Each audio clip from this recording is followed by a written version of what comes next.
నమస్కారం.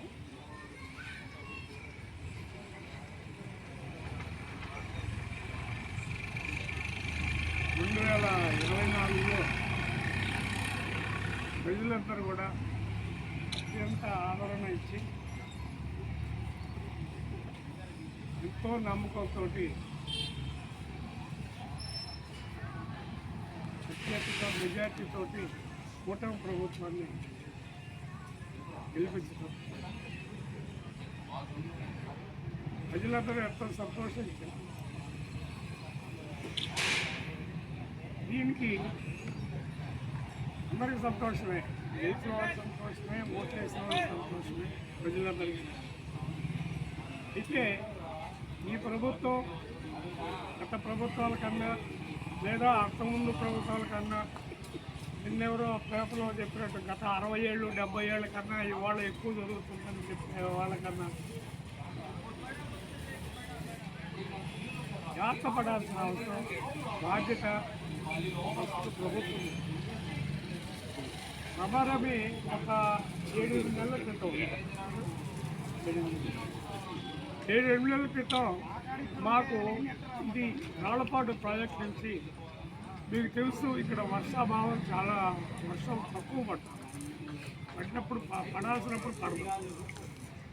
మంచినీళ్ళ ప్రాబ్లం ప్రతి సమ్మర్లో ప్రతి చోట ఉంటానే ఉంటుంది.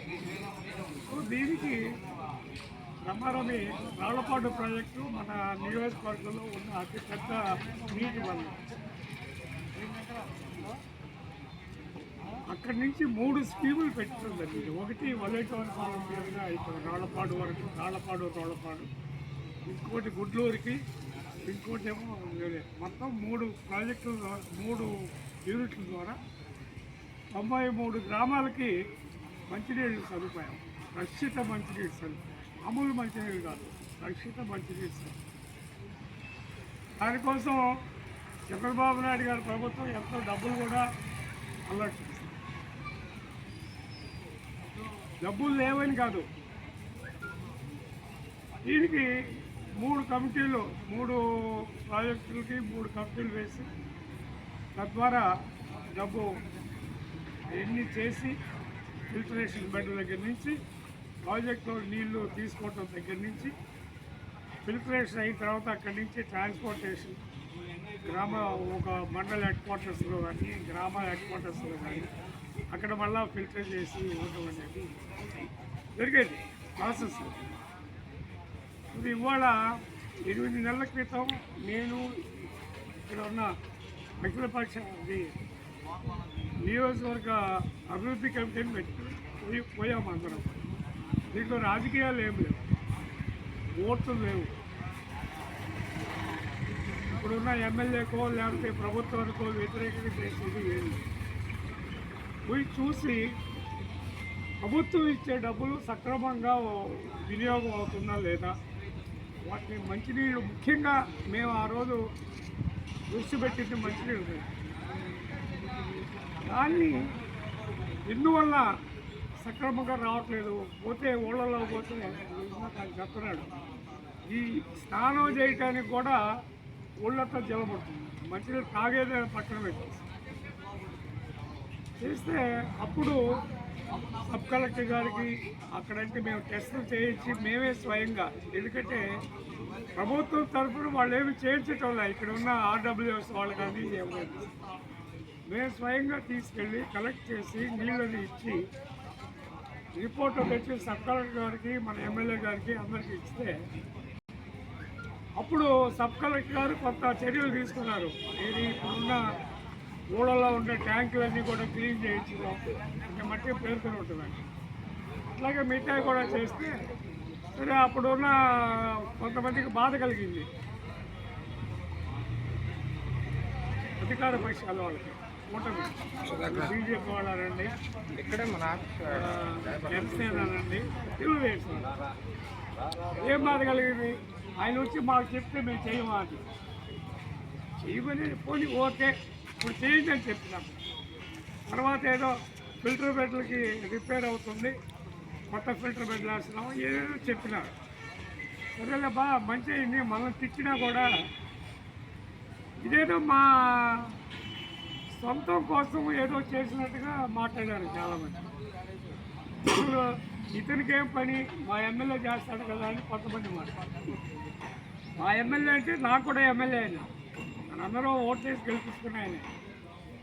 అదే చెప్పా, అతను కూడా ఇచ్చాము ఓ రిపోర్టు కాపీ. చేయవయ్యా, నువ్వు చేస్తేనే బాగుంటుంది. చేస్తే అప్పటికి ఇప్పటికి ఏమీ తేడాల. ఇదే ఏమవుతుంది, ప్రభుత్వం ఇచ్చే డబ్బులు ఏమవుతుంది, అక్కడ వర్క్ ఏమి జరుగుతుంది, ఫిల్టరేషన్ బెడ్లు ఎందువల్ల పనిచేయట్లేదు. నిజమే, ప్రభుత్వం ఇచ్చే డబ్బులు చాలా బట్టి చెప్పండి, వచ్చి దాని మీద టేకప్ చేయండి. ఫిల్టరేషన్ బెడ్లు చెడిపోయేటువంటి కొత్తగా చేయించాలా, లేకపోతే కోట్లాది రూపాయలు వేస్ట్ చేసుకోవటం, నీళ్ళేమో రాకపోవటం కిందకి. ఏం చేయాలా? ప్రభుత్వం చేయాల్సిందే. ప్రభుత్వం డబ్బులు ఇస్తుంది, ఇవికి వస్తే ఇక్కడ ఆర్డబ్ల్యూఎస్ వాళ్ళు ఉన్నారు, మరి వాళ్ళు ఏం చేస్తారో మాకైతే తెలియదు. ఆర్డబ్ల్యూఎస్ అంటే రోడ్లు వాటర్ సప్లై, దానికి ఇంజనీర్లు ఫుడ్ కోసం పెద్ద హంగామా.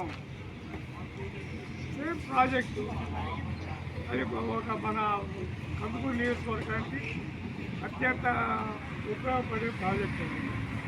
ఎందుకంటే చేపలు పెడితే వద్దని మేమేం మాట్లాడలేదు. దాంట్లో తీసుకెళ్ళి చెత్త తెచ్చి కోడి పీకలు, కోడి కాళ్ళు, గొడ్ల యొక్క పేగులు,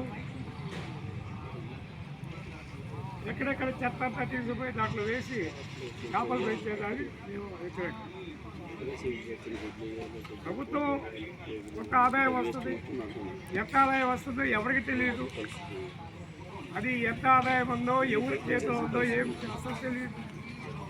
నేను ఒకటి ధైర్యంగా ఒకటి చెప్పగలను, నేను ఎమ్మెల్యేగా ఉన్న 10 ఏళ్ళు ఏనాడు నేను దాంట్లో ఇన్వాల్వ్ కాను. ఎవరో సొసైటీ వాళ్ళు ఎవరో చేసుకుంటున్నారు చేయండి అంటే ఇట్లాంటి పరిస్థితి లేదా అన్నాడు. మాకు మా వల్లెటూరు పాలన మంచినీళ్ళు వచ్చేది. అలాంటిది ఎంతో కష్టపడ్డ తర్వాత అది కౌన్సిల్ నుంచి ఎక్స్ట్రా నీళ్లు తెచ్చుకోవడానికి మన ఐవైఆర్ కృష్ణరావు గారు చీఫ్ సెక్రటరీగా ఉన్నప్పుడు ఆయన నాకు ఎంతో సహాయం చేశాడు. ఆ రోజు పోయి ఎక్స్ట్రా నీళ్లు 1 టీఎంసీ మనకు వచ్చే విధంగా ఏర్పాటు కూడా చేసి, మరి ఇవన్నీ జరిగిన తర్వాత కూడా మనకు సరైన ప్రభుత్వం డబ్బులు ఖర్చు పెడతా ఉంది. దీంట్లో మనం ప్రభుత్వాన్ని నిందించాల్సిన పని లేదు.